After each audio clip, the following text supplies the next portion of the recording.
Profit और loss का ये इम्पोर्टेंट टाइप देखो, जो ज़्यादातर पूछा जाता है और एक आसान टाइप है। किसी वस्तु को 1950 रुपये में बेचने पर जितने रुपए की हानि होती है उतने रुपए का ही लाभ होता है अगर उस वस्तु को 2350 रुपये में बेचा जाए। वास्तविक मूल्य बताइए। देखिए, पहले इस प्रश्न के कॉन्सेप्ट को जानेंगे, फिर उसके बाद इसको 10 सेकंड में सोल्व करने का तरीका डायरेक्ट हम समझेंगे। यहाँ पर इसका वास्तविक मूल्य हमें निकालना है। हमें पता नहीं है कि इसका वास्तविक मूल्य आखिर है क्या, तो हम एक अनुमान लगाते कि इसका जो भी मूल्य होगा वो मूल्य हम निकालने की कोशिश करते हैं। ये जो वास्तविक मूल्य है, इस मूल्य को जब बेचा जाता है तो कुछ रुपए की हानि होती है। अगर मैं 1950 रुपये में ये हानि हुई है, इस हानि को मैं जोड़ देता हूँ। मानते हैं कि हानि को 100 रुपये की हुई है।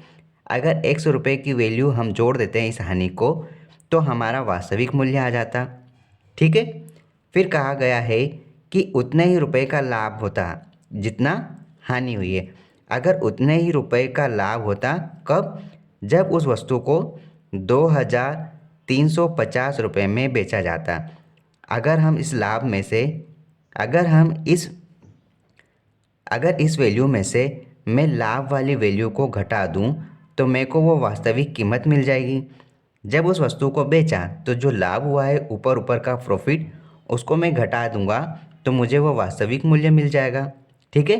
देखो, इधर इस वस्तु में मैंने हानि को जोड़ दिया तो वास्तविक मूल्य आ जाएगा। इधर इस कीमत पर मैं घटा दूंगा लाभ को तो मेरे को वास्तविक मूल्य मिल जाएगा। अब दोनों ही वास्तविक मूल्य के बराबर हमने किए हैं, तो देखो यहाँ पर 1950 प्लस एक्स बराबर 2350 माइनस एक्स। इन दोनों वैल्यू को हम बराबर में रख देंगे क्योंकि वास्तविक मूल्य तो हमने निकाल लिया इस तरह से। यहाँ पर आप एक्स को एक साइड कर लो, एक्स और इधर माइनस एक्स प्लस एक्स में हो जाएगा तो यहाँ पर 2x हो जाएगा। अब यहाँ पर 2350 है, इसमें मैं 1950 को घटा दूंगा क्योंकि पक्षांतर होगा तो प्लस वाली वैल्यू माइनस में हो जाती है। 1950 किया, बस आप घटा दो। 50 में से 50 गए, बचे 0। 23 में से 19 जाएंगे, बचेंगे 4। अब यहाँ पर आप देखो, आपके पास यहाँ पर 2x है, 2 से आप 400 को काटोगे तो आपका वैल्यू यहाँ पर 200 आएगा। मतलब x का वैल्यू यहाँ पर 200 आ गया है। आपने x का वैल्यू निकाल लिया। अब आपको वास्तविक मूल्य निकालना है। या तो आप 1950 में x को जोड़ दो, या तो आप 2350 में x को घटा दो। आप कुछ भी कर सकते हो, आपको वास्तविक मूल्य मिल जाएगा। आप एक काम करो, 1950 में सीधे आप जोड़ दो, 200 को आपने जोड़ा तो आपके पास क्या आंसर आएगा? 2150 रुपये। मतलब कि उसका वास्तविक मूल्य 2150 रुपये है। ठीक है। ऑप्शन सी सही आंसर है। इस पर बेस्ड एक और क्वेश्चन देखते हैं जिसको हम डायरेक्ट सॉल्व करेंगे। इस प्रश्न को देखो, किसी वस्तु को 1250 रुपये में बेचने पर जितने रुपए की हानि होती है उतने ही रुपए का लाभ होता अगर उस वस्तु को 1750 रुपये में बेचा जाए। उस वस्तु का वास्तविक मूल्य क्या है, हमें ये निकालना है। इसे हम डायरेक्ट सोल्व करेंगे। जब भी ऐसा प्रश्न आए कि किसी वस्तु को इस कीमत पर बेचने पर हानि होती है, उसी वस्तु को किसी दूसरी कीमत पर बेचें तो लाभ होता है, तो वास्तविक मूल्य निकालना है तो आप क्या करोगे? वास्तविक मूल्य निकालने के लिए आप दोनों वैल्यू को जोड़ दोगे। 1250 प्लस 1750 आपने लिखा। आप इसमें 2 का भाग दे दो, आपका आंसर आ जाएगा। आप यहाँ पर देखो, 50 और 50, 100, 100 की 2 जीरो आप लगा दो, 7 और 2 9 और 1 10 की शून्य, हासिल का आया 1, 1 और 1 2 और 1 3 हो गया। आप 3000 में 2 का भाग दोगे तो आपका आंसर आ जाएगा 1500 रुपये। ये आपका आंसर हुआ। मतलब ऑप्शन डी आपका सही आंसर है। ठीक है। प्रॉफिट और लॉस का ये स्टैंडर्ड क्वेश्चन देखो, किसी वस्तु को 2850 रुपये में बेचने पर जितने रुपए की हानि होती है उससे 3 गुना लाभ होता है अगर उस वस्तु को 3,450 रुपये में बेचा जाए। उस वस्तु का वास्तविक मूल्य ज्ञात कीजिए। देखो, हमें पता नहीं है कि उस वस्तु का वास्तविक मूल्य क्या है, हमें निकालना है वस्तु का वास्तविक मूल्य क्या होगा।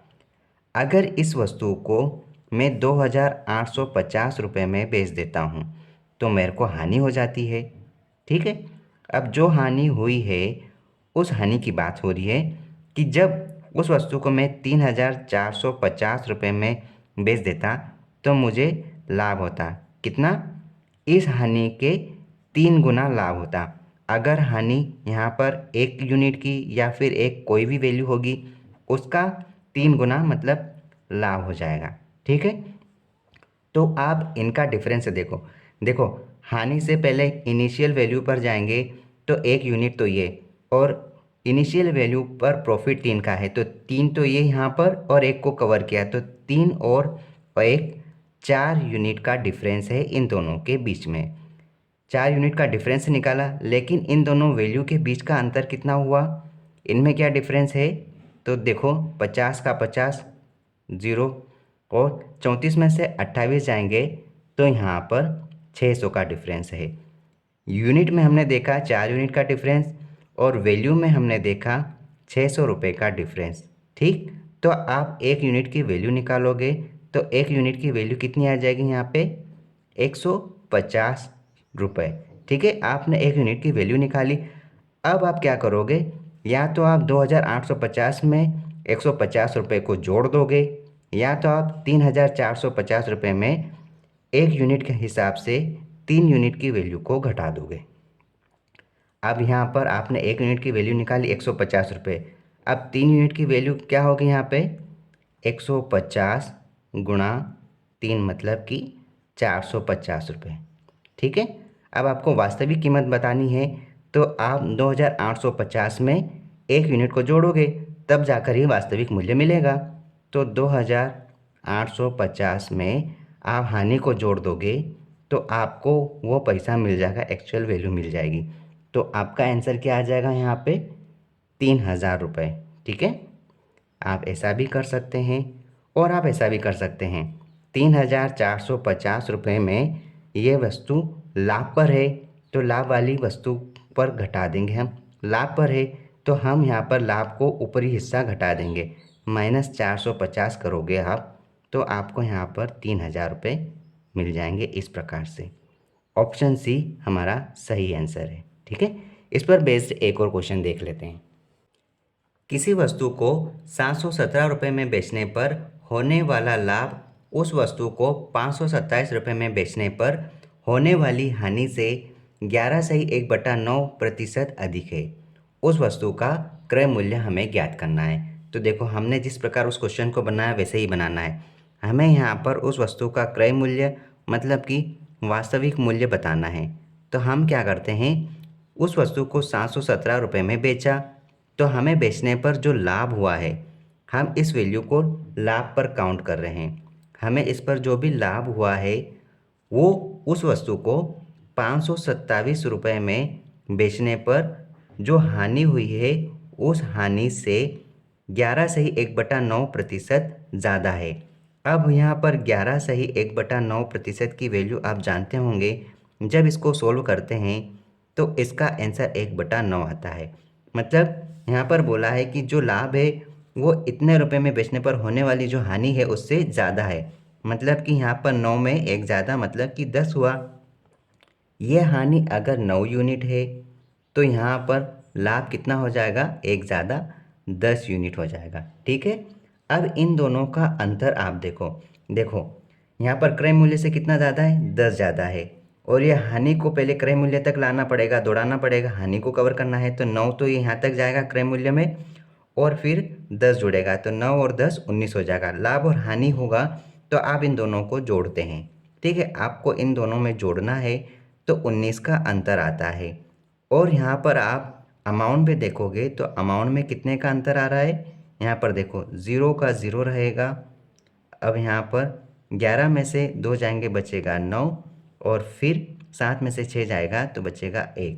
मतलब रुपए में 190 का फ़र्क है और हमने यहाँ पर यूनिट और लाभ और हानि के बीच का अंतर निकाला 19। तो आप 1 यूनिट की वैल्यू निकालोगे जो आपको 10 रुपये मिल रहा है। इस प्रकार से आप यहाँ पर 9 यूनिट की वैल्यू निकालोगे तो आपको कितना मिल जाएगा, यहाँ पे 90 मिल जाएगा। और 10 यूनिट की वैल्यू निकालते हो तो आपको यहाँ पर 100 रुपये मिल जाएगा। अब या तो आप 717 में जो लाभ हुआ है ऊपर ऊपर का लाभ हटाकर देखो तो क्रय मूल्य मिलेगा, या तो आप 527 में जितना हानि हुआ है उसमें हानि जोड़कर क्रय मूल्य तक पहुंच जाओ। तो आप एक काम करो, आप यहाँ पर 717 है, 717 में सीधे आप 100 रुपये घटा दो, जो कि आसान है। 100 रुपये घटाओगे तो आपको यहाँ पर 617 रुपये मिल जाएंगे। आप ऐसा भी कर सकते हैं, या तो आप 527 में ये हानि हुई है तो हानि इसमें जोड़ दो, कितने की हुई है, 90 की हुई है, तो आप जोड़ोगे तो आपको 617 रुपये ऐसे भी मिल जाएंगे। ठीक है, ये एक बेहतरीन टाइप था। इसका आंसर क्या होगा, 617 रुपये इज़ करेक्ट आंसर। ठीक है, ऑल द बेस्ट।